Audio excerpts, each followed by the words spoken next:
The U.S. Army is increasingly focused in Afghanistan on striking a balance between the soldier and the diplomat. But the shift is proving difficult. Soldiers and officers steeped in an age-old warrior tradition do not readily embrace the idea of using less firepower in order to better protect the Afghans. Meanwhile, a lack of tangible gains in the battlefield has left President Barack Obama and his security team hesitant to reinforce U.S. military efforts in the hinterlands. 10 seconds on the enemy!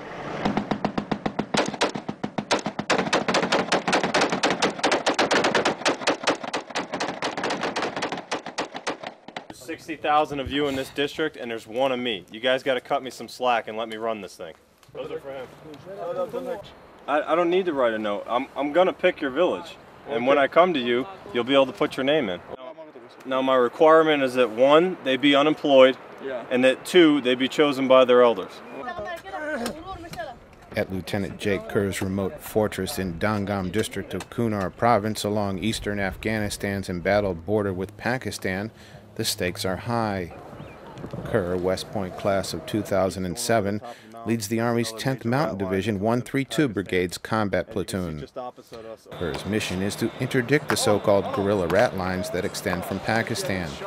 At the same time, he says he is trying to win the support of the Afghan tribes that have strong family ties across the border. You're looking into Bajour, Pakistan, which is one of the largest Taliban safe havens in their country. And they do a lot of their staging, organizing, and facilitating from there to launch attacks and missions into Afghanistan. That's where a lot of their weapons are coming from. If you go just south, the Mamoon tribe is down there, and the Taliban is using them to heavily recruit, and they're coming across the Kaga Pass and infiltrating into Afghanistan from there. And so, I mean, we're right where they meet us. I mean, when they come in from Pakistan, they run straight into us, and so we're literally right there. I mean, every day we're walking in and around the border. And Kerr, from Lake Placid, New York, is an ambitious warrior. But he has also been taught at West Point that his success in Afghanistan will be dictated by the friends he makes. The people will drive your mission. They will give you the intelligence you need. They will help you fight. They will work with you. And so the better relationship you have with them, the more successful I think that you will be. And again, they will kind of guide us on the way forward to success. We're the first unit here is actually pressed out to the enemy. Has actually gone outside the district center and engaged some of these villages. The majority of the villages we've gone to, we've been the first Americans ever there. And now I know the village. I know more of the elders, I know more of the sub-villages. Despite his focus on building relationships, the young lieutenant is also drawn to the fight.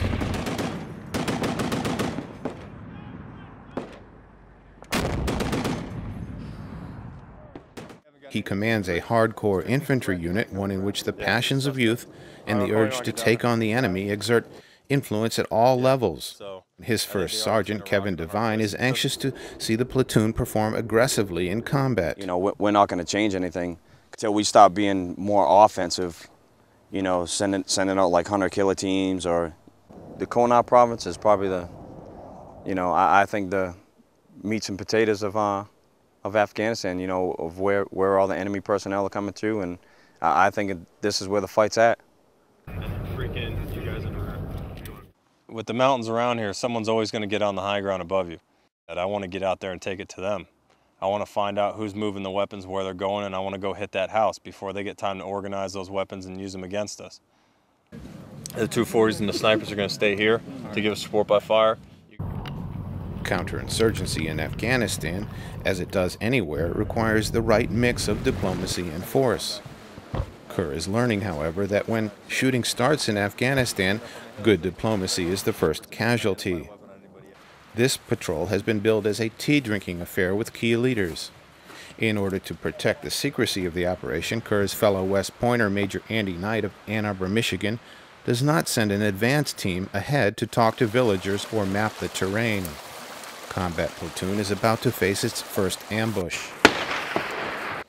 5 hours earlier, Kerr and his men have already scaled the cliffs above us to our south. His gunmen hover and wait as villagers call out, "The Americans are coming! The Americans are coming!"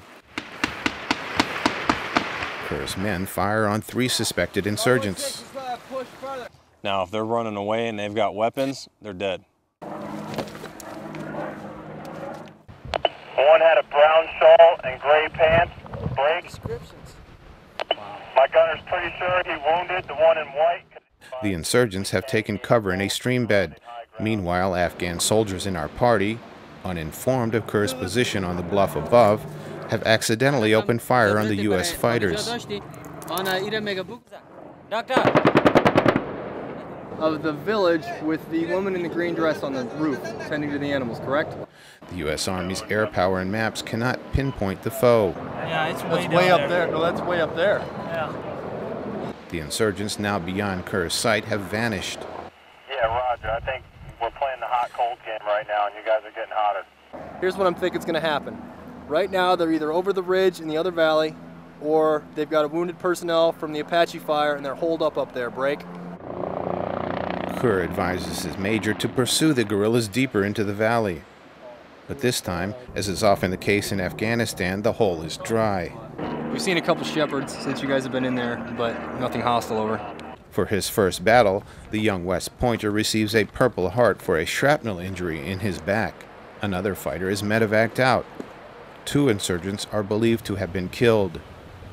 It is a battlefield victory for Combat Platoon, but a loss for the diplomats. For hours, invisible insurgents have watched as U.S. helicopters have fired Hellfire missiles into the impregnable Afghan rock. Though no civilians have died, residents are angry and dismayed. They have heard no talk of development nor offers of security. On a subsequent air assault, Kerr's frustration with the hunt for an elusive foe comes to a head. He is upset that he has lost the element of surprise. I'm not sure about this. It wasn't a chopper situation, it was light dark. I wanted to be in here at night. I wanted the support by fire set up at night. For whatever reason, the assets were only available at a certain time, and so this is the only time we could do it. So they saw us coming down the mountain from the second we were here. One of the young officer's lessons after 6 months in the field has been that diplomacy is often the strongest weapon in his arsenal. I want the Afghani people to run it. I'm not here to run your country, I'm here to help you run your country. But even Kerr's first sergeant recognizes great barriers to winning the support of the Afghans, who doubt the Americans are in Afghanistan for anything more than to fight their own enemies. They're probably basing all this stuff off of the past. You know, when we were here helping Afghanistan fight against the Russians, we came here to help them, and then once all that stuff was done, we didn't continue to help them like we're doing now, building schools.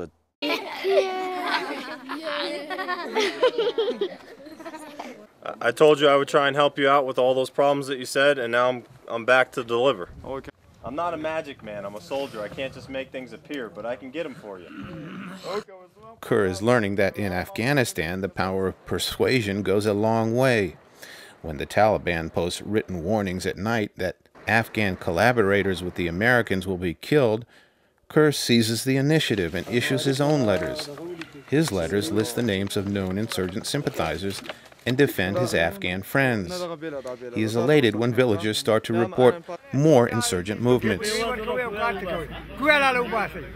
At a nearby mountaintop redoubt, Kerr's combat platoon meets with an embattled unit of the Afghan border police. Kerr sits with a pair of wizened Afghans, one a veteran who fought against the Soviets, another who fought with them. Well, like I said, if we can put money in the pockets of the people here and give them jobs, they'll stop accepting it from the Taliban, and then when they've got no place to stay, we'll be able to kill them. The Afghans are not so sure that the guerrillas can be so easily killed. They say that the guerrillas work closely with Al-Qaeda in Pakistan. They want Kerr to help them undercut their foe by providing jobs and building Afghanistan's own security forces. And you also must understand that though it sometimes looks as though U.S. military strategy is in the hands of young platoon leaders like Kerr, there are higher powers at work. President Barack Obama and his security team must still determine if they want more units like Combat Platoon out in the field risking their lives in border villages. The grueling work of such units comes with no guarantees of success. For Kerr, the choices are equally daunting. On the one hand, Kerr's superiors want him to be an expert warrior. But a new Afghan strategy calls for restraint and diplomacy, creating greater risk for his own soldiers. Well, you'll never kill all the enemy. You'll never completely guard the border. You'll never do any of that. I mean, they'll always recruit. There will always be feuds between families and tribes. The point of victory is when the Afghanis, the Afghani government, the Afghani villages that live on the border, when they are strong enough to be able to deal with their own problems, that's victory. Kerr himself says he remains committed to that end, however distant in the future.